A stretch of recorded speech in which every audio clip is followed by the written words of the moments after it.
Six Nations Week 2. This is probably the game of the week. If you were going to watch one game of rugby, no matter what comp it's in this weekend, this is probably the one to be watching. It's an international. It's Wales against England. There's no love lost between those two teams. And they're the two top teams in the Six Nations. It's 1 up against 2.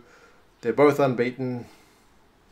There's going to be fireworks in this one. And yeah, I'm pretty pumped to watch this one because yeah, it doesn't get a lot better than this. I'm hoping for a cracker.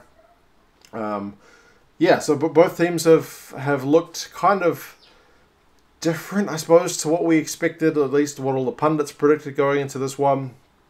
A lot of talk about Wales going into this one with their reasonable fixture list, and a great November, a really great 2018, and they haven't quite hit their full straps. They looked poor against France in one half and then turned it on to get the win. They changed a ton of players for that second game against Italy, and it showed.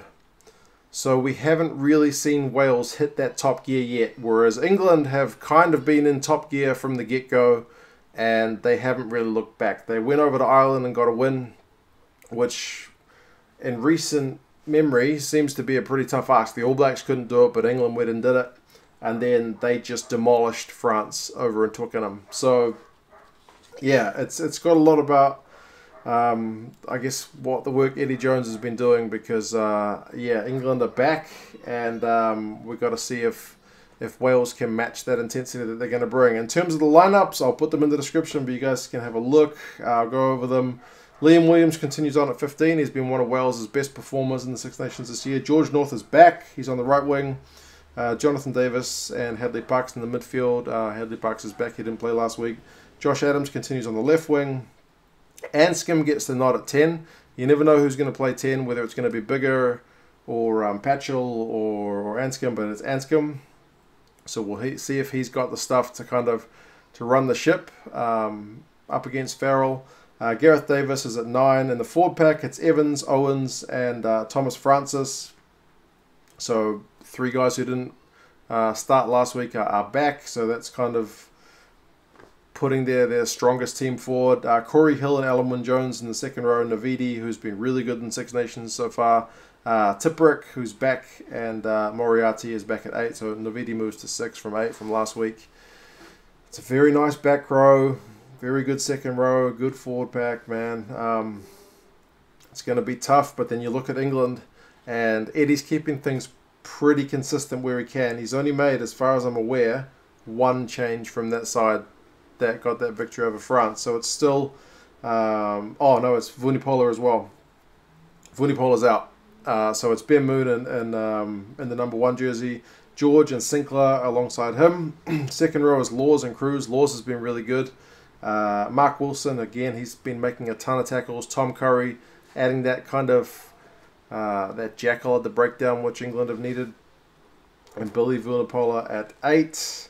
In the backs, it's Youngs and Farrell again. So they've proved a very domineering duo in the halves. Jonny May has been one of the best players of the tournament. He's going to continue on that left wing. Jack Knowles on the right wing, so there's no Ashton this week. Elliot Daly's at 15. Tuilagi and Slade, that midfield has also been top class. 12 and 13. So, yeah, you still got Brad Shields back on the bench. He's in for Hughes. Thokana Singer is in for Nowell because Nowell's moved into the starting lineup. Yeah, Ellis Genge is in. Harry Williams. Very strong looking teams, man. England do have the wood over Wales in the recent history. So the last 5 games, England have won 4 of them. But 4 of those games have been played at Twickenham, although England did win one away, and Wales won 1 away as well. So read into that what you will. 4 out of 5 to England. Average score of those 5 games has been England 22, Wales 17. So it's been fairly tight. Not massively high scoring, but yeah, always competitive. The last time England got the win over Wales is not that long ago, 2017. So it's not beyond the kind of realms of possibility that England go into Cardiff and get a win.